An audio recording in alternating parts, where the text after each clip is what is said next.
Nancy and I are pained to the core by the tragedy of the shuttle Challenger. We know we share this pain with all of the people of our country. Picture this.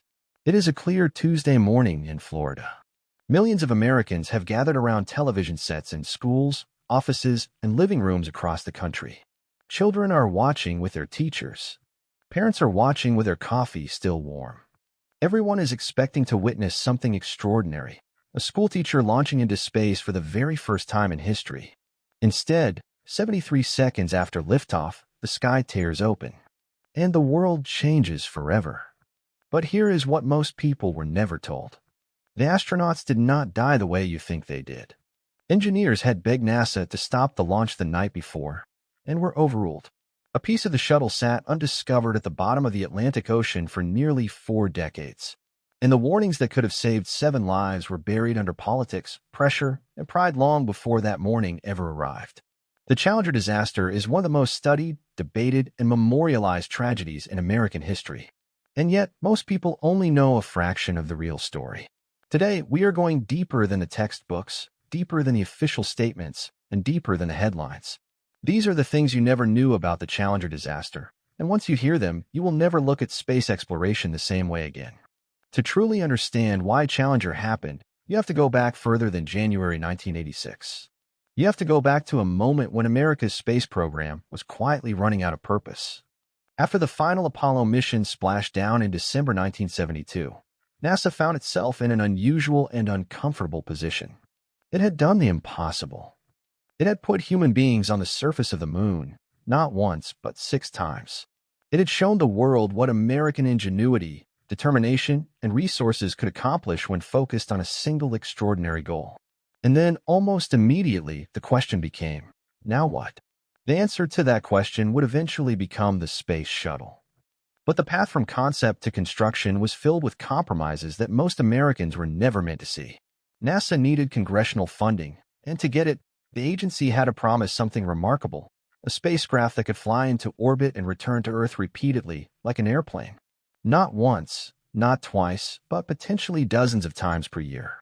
It would be a workhorse, a space truck, a vehicle so dependable and economical that launching astronauts would eventually feel almost routine. The problem was that building such a vehicle safely required far more money than Congress was willing to allocate. So from the very beginning, the Space Shuttle program was shaped as much by budget constraints as by engineering principles. And in aerospace, when money overrules engineering, someone almost always pays the price eventually. One of the earliest and most consequential budget-driven decisions involved the shuttle's propulsion system. The safest and most controllable option for the booster rockets that would help lift the shuttle off the launch pad involved liquid fuel, a technology NASA already understood well from the Apollo era. Liquid fuel rockets can be throttled, adjusted, and in some circumstances, even shut down if something goes wrong during flight. But liquid fuel systems are also complex, expensive, and slow to develop. Instead, NASA awarded the booster contract to a company called Morton Thiokol, which manufactured solid fuel rockets. Solid boosters were cheaper to produce, simpler to store, and easier to transport. On the surface, they seemed like a practical solution. But they carried a critical and non-negotiable limitation. Once a solid fuel rocket ignites, it cannot be stopped. It burns until the fuel runs out, period. If anything goes wrong after ignition, there is no abort, no shutdown, and no second chance. The crew is committed from the moment those engines light. And then there was the matter of how those boosters were actually built. Because Morton Thiokol's manufacturing facility was located in Utah, and because the completed rockets were far too large to transport by road or air to Florida, the boosters were constructed in separate cylindrical segments that could be shipped by rail and then bolted together at the Kennedy Space Center. Each connection point between segments was called a field joint. Each field joint was sealed with rubber gaskets known as O-rings, 2 per joint, a primary and a secondary, designed to flex and expand when exposed to heat and prevent the catastrophically hot gases inside the booster from escaping outward. It was a logical design on paper. In practice, it turned out to be far more vulnerable than anyone was willing to officially admit. And the troubling part is that people knew. The warning signs appeared early, appeared often, and were consistently set aside in favor of the schedule. There is a particular kind of horror that comes from being right when no one will listen to you. Roger boyishly understood that horror, better than almost anyone alive. Boisjoli was a senior engineer at Morton Thiokol, one of the people who understood the solid rocket boosters at a level of technical depth that very few others could match. Beginning as early as 1977, during the shuttle's development phase, engineers had raised questions about the reliability of the O-ring seal design. But it was not until actual flight data started coming in from the early shuttle missions that the concern transformed into something closer to alarm. After examining post-flight hardware from missions conducted between 1981 and 1985, engineers discovered something that should have stopped the entire program in its tracks. The O-rings were eroding. On multiple flights, the primary O-ring seal had not held completely.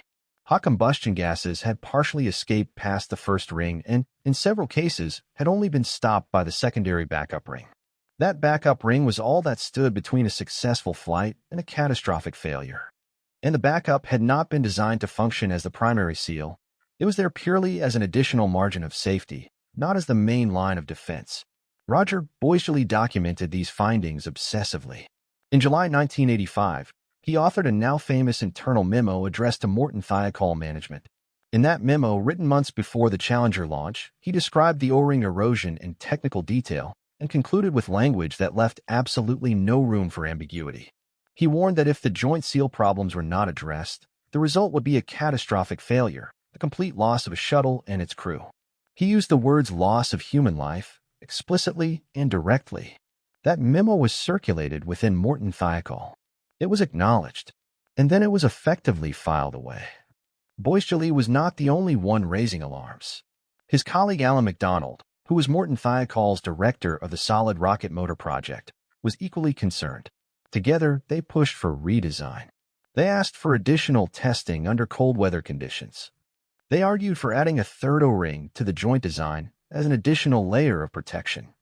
They brought their data to internal meetings and made their case as clearly and forcefully as they could. The response again and again was some version of the same answer, not now. Too costly. Too time-consuming. The schedule cannot be delayed. And underneath all those reasons was a deeper institutional truth. NASA was operating a space program that had transformed from an exploratory mission into a contractual obligation. It had promised Congress and military stakeholders and international partners a launch cadence of up to 24 missions per year. Every delay had consequences that rippled outward through political relationships, funding negotiations, and public perception. The sociologist Diane Vaughan, who spent years studying the organizational behavior that led to the Challenger disaster, gave this phenomenon a name that has since entered the broader vocabulary of risk management.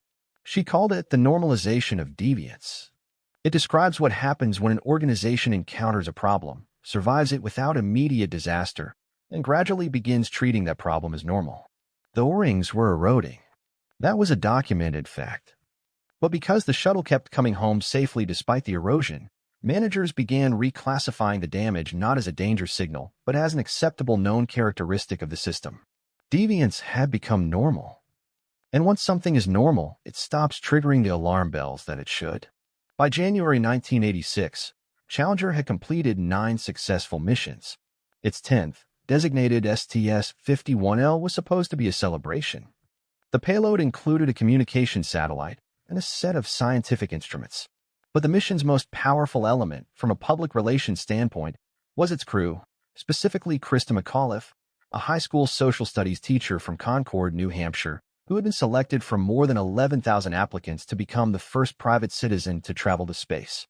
McAuliffe's presence transformed the mission into something far beyond a routine spaceflight. Schools across America planned live viewing events. Educators wrote lesson plans around the launch. NASA had arranged for McAuliffe to conduct lessons from orbit that would be broadcast directly into classrooms nationwide. For an agency that desperately needed public enthusiasm and congressional goodwill, having a beloved teacher floating weightlessly in space was an extraordinarily powerful symbol. The other 6 members of the crew were accomplished professionals with their own remarkable histories. Commander Francis Dick Scobie was a decorated Air Force officer and test pilot. Pilot Michael Smith was a Navy commander with impressive flight credentials. Mission specialists Judith Resnick, Ellison Onizuka, and Ronald McNair brought backgrounds in electrical engineering, aerospace engineering, and physics respectively. Payload specialist Gregory Jarvis was an engineer from Hughes Aircraft. Together, They represented exactly the kind of diverse, skilled, optimistic team that NASA wanted the world to see. What the world did not see was the conversation that took place the night before launch. January 27, 1986, was unusually cold in Florida. Temperatures at Cape Canaveral had dropped far below what engineers at Morton Thiokol considered safe for the solid rocket boosters. A significant cold front had swept through, and overnight temperatures were forecast to dip to near or below freezing, conditions that had never before been tested against the O-ring performance data the engineers possessed. Roger Boisjoli, Alan McDonald, and several of their colleagues at Morton Thiokol urgently requested a teleconference with NASA managers that evening. The call included participants from multiple NASA centers, including Marshall Space Flight Center and Kennedy Space Center. The Thiokol engineers presented their data comprehensively and with unmistakable clarity. They showed charts demonstrating that O-ring erosion had been significantly worse on colder launch days. They argue that the rubber compounds in the rings would stiffen and lose their flexibility in cold temperatures, reducing their ability to seal the joints quickly enough after ignition. They recommended, in the strongest possible terms, that the launch be postponed until temperatures rose to a safer range. NASA managers pushed back. They questioned the engineers' methodology. They argued that the data was inconclusive. And then one of the NASA managers said something that an engineer named Bob Ebeling later described as one of the most chilling moments of his career. The NASA manager told the Thiokol team that he was appalled that they were recommending against the launch and asked what it would take to convince them it was safe to fly. Under that pressure, something extraordinary and terrible happened. Morton Thiokol management asked NASA for a 5-minute recess. During that break, Thiokol's vice president of engineering and other senior managers huddled privately. Roger Boisjoli and Alan McDonald argued furiously against proceeding. They pleaded. They showed the data again. And then, in what Boisjoli would later call the worst moment of his professional life, Thiokol management voted to override their own engineers. The vice president of engineering told his engineers to, in his words, take off their engineering hats and put on their management hats. Thiokol reversed its recommendation. NASA got the green light it wanted. Alan McDonald refused to sign the launch approval paperwork, an act of remarkable individual integrity that cost him his position in the aftermath of the disaster. But his signature was not required. The launch was approved. That night, Roger Boisjoli went home and recorded in his personal diary that he genuinely feared the next morning's flight would end in disaster. He was not speaking loosely or metaphorically. He believed, based on everything he knew, that 7 people might die. He was right. At 11:38 in the morning on January 28, 1986, Space Shuttle Challenger lifted off from Launch Complex 39B at Kennedy Space Center. The temperature on the pad had been extremely cold overnight, and ice had formed on the launch structure. So much ice that a special inspection team had been dispatched before dawn to assess the situation. They reported that the ice was unlikely to cause problems. The launch proceeded.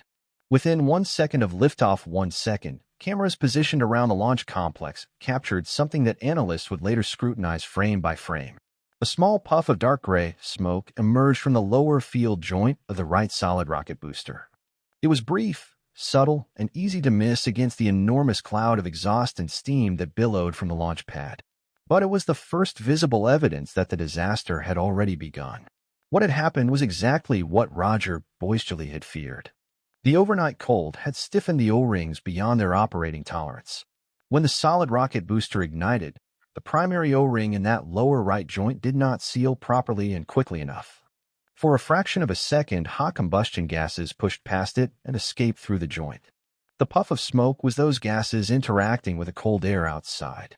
Then, by a twist of temporary fortune, the escape of gas slowed. A small piece of combustion debris, char material from inside the booster, lodged itself into the gap in the joint and acted as a temporary plug. For the next minute or so, the gap was effectively sealed by accident, by a fragment of material that had no business holding together a vehicle carrying 7 human beings. Challenger continued its climb. It passed through the region of maximum aerodynamic stress, the point at which the combination of speed and atmospheric density creates the greatest structural load on the vehicle, at approximately 45 seconds after launch. Everything appeared normal. Telemetry data was flowing cleanly. The crew was calm and professional. From the ground, from mission control, from the perspective of every camera trained on that ascending streak of fire, the mission looked textbook perfect. At 64 seconds after launch, the temporary seal failed. The debris plug that had been holding the joint together was blown clear by the internal pressure of the burning rocket. The gap reopened. And this time, instead of a puff of smoke, what emerged was a focused jet of superheated flame, a blowtorch cutting directly toward the massive external fuel tank that held the liquid hydrogen and liquid oxygen propelling the shuttle's main engines. That flame found the external tank at approximately 72 seconds.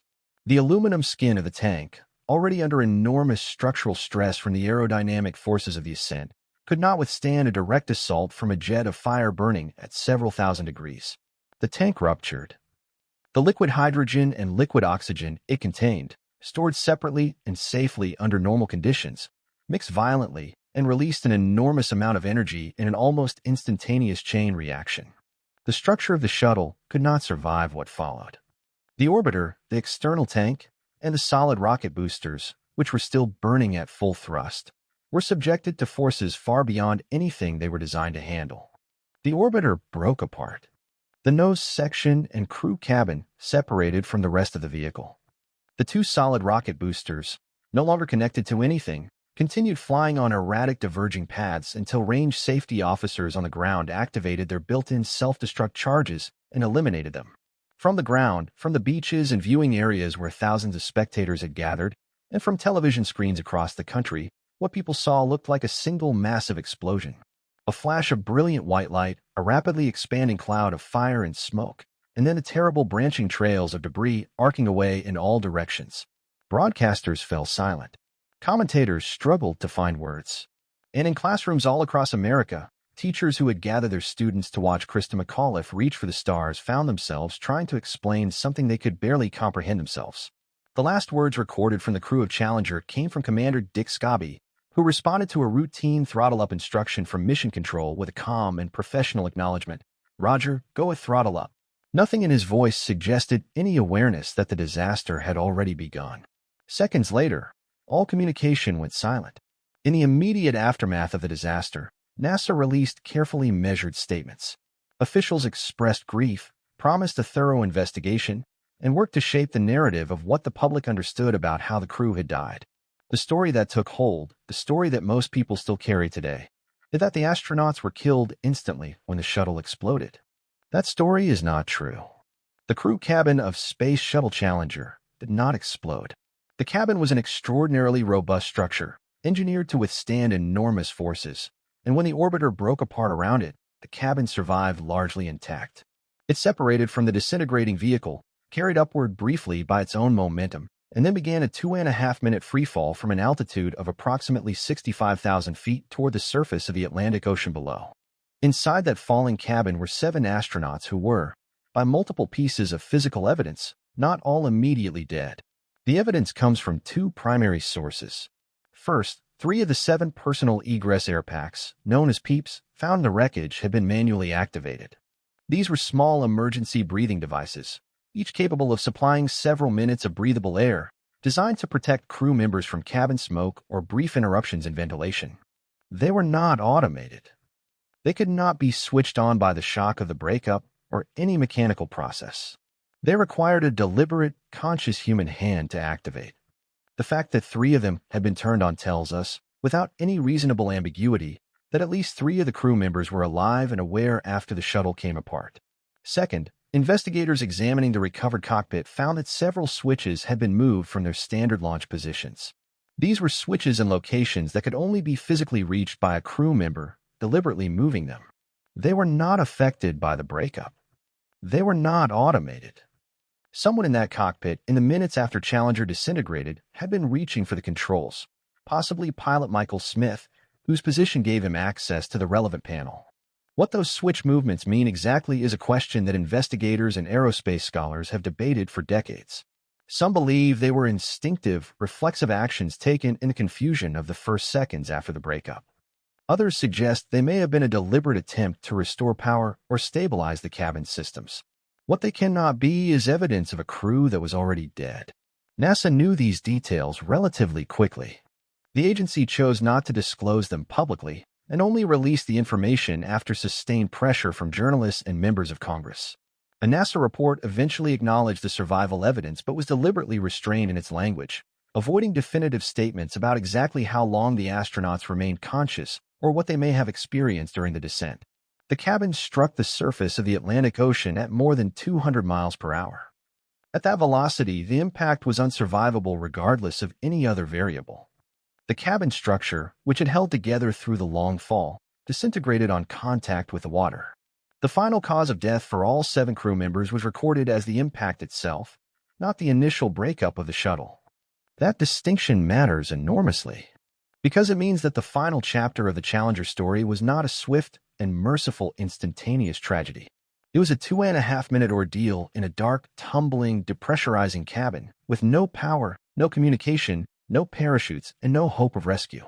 The investigation that followed the Challenger disaster produced one of the most thorough and damning assessments of institutional failure in the history of government oversight.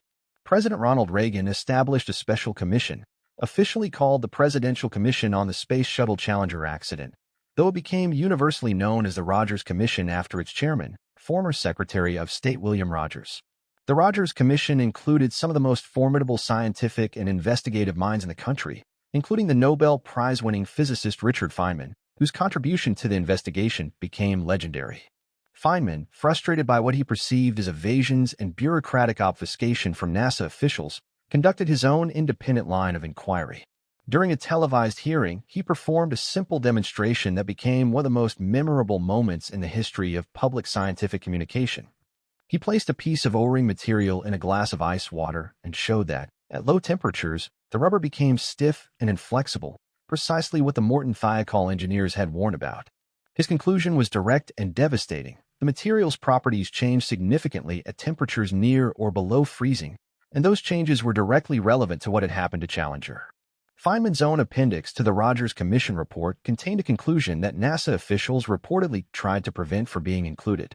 He wrote that the agency's estimates of shuttle reliability were wildly optimistic compared to what the engineering data actually supported, and he famously concluded that for a successful technology, reality must take precedence over public relations because nature cannot be fooled. The Rogers Commission ultimately identified the O-ring failure as the direct technical cause of the disaster and identified NASA's organizational culture as the underlying cause. The commission documented in careful detail how concerns raised by engineers had been filtered out before reaching senior decision-makers, how a culture of deference to schedule had overridden a culture of safety, and how the normalization of deviance had allowed a known and serious flaw to persist for years without forcing a genuine reckoning. Roger Boisjoli and Alan MacDonald testified before the commission. Their accounts were specific, documented, and consistent. They described the eve of launch teleconference in detail. They named names. They recounted the pressure they had been placed under and the moment when Thiokol management overruled its own engineers. Both men faced significant professional retaliation after their testimony. Boisjoli was sidelined within Morton Thiokol and eventually left the company. He spent subsequent years speaking publicly about engineering ethics and the responsibilities of engineers to prioritize safety over institutional loyalty. In 2022, nearly 4 decades after the disaster, a film crew conducting an underwater documentary survey off the Florida coast made an unexpected discovery.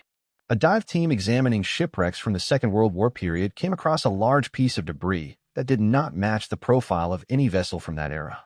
What they had found was a 20-foot section of Space Shuttle Challenger, resting on the ocean floor, partially buried in sand, with its distinctive thermal protection tiles still attached. The piece was unmistakably identifiable. It was one of the largest intact sections of the vehicle ever recovered since the original salvage operations in 1986. NASA confirmed the discovery and stated that the debris would remain on the ocean floor out of respect for the crew and their families, treating the site as a memorial rather than a salvage target.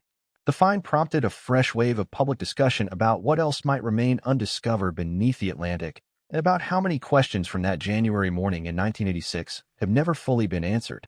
In early 2025, William R. Lucas, who had served as the director of NASA's Marshall Space Flight Center during the Challenger era, passed away at the age of 102. Lucas's name had long been connected to the institutional culture that the Rogers Commission found so troubling, a culture at Marshall, his center, that discouraged engineers from raising concerns to upper management and filtered out bad news before it could reach decision-makers. His death prompted renewed discussion about accountability, about whether enough of the people in positions of authority during the Challenger era had ever genuinely faced the consequences of the decisions they made or failed to make. In the immediate aftermath of the disaster, NASA grounded the shuttle fleet for nearly 3 years while engineers undertook a comprehensive redesign of the solid rocket booster joint system. The O-ring configuration was fundamentally altered. A third O-ring was added. The joint geometry was changed. A heater system was incorporated to prevent the rubber from becoming dangerously stiff in cold conditions. A whole series of additional checks, constraints, and review procedures were implemented. When shuttle flights resumed in September 1988, NASA officials expressed confidence that the problems that had caused Challenger had been identified and corrected. And on a purely technical level, the redesigned joint did perform better. No shuttle was ever again lost due to an O-ring failure. But 17 years later, in February 2003, Space Shuttle Columbia disintegrated during re-entry, killing all 7 members of its crew. The cause was a piece of foam insulation that had broken off the external tank during launch and struck the thermal protection tiles on the orbiter's left wing, creating a gap through which superheated plasma penetrated during re-entry. The Columbia Accident Investigation Board, conducting its post-disaster review, found that the organizational dynamics within NASA had not fundamentally changed since Challenger. Engineers who had raised concerns about the foam strike during Columbia's mission had been dismissed or overruled. The normalization of deviance, foam shedding from the external tank, had been observed on many previous flights and had come to be regarded as an acceptable known anomaly, had once again allowed a dangerous condition to persist until it killed people. The investigation board wrote explicitly that NASA had not learned from Challenger the lessons it needed to learn. The culture of prioritizing schedule and public image over rigorous safety analysis had survived the reforms of the late 1980s largely intact. 2 disasters, 17 years apart, with remarkably similar organizational fingerprints. Krista McAuliffe's legacy has endured in ways that speak to something the Rogers Commission report could never fully capture: the human cost, measured not in engineering failures but in lost possibility, in the lessons that were never taught from orbit, in the generation of students who watched the sky split open on a school morning and never quite forgot it. A life-size bronze statue of McAuliffe was unveiled in New Hampshire in 2024, showing her in mid-gesture, energetic and engaged, frozen in the posture of someone about to explain something important to people who are leaning forward to hear it. The astronauts of STS-51L were not naive. They understood that space exploration carried risk. Dick Scobie had spoken publicly about the dangers of his work and accepted them with clear eyes.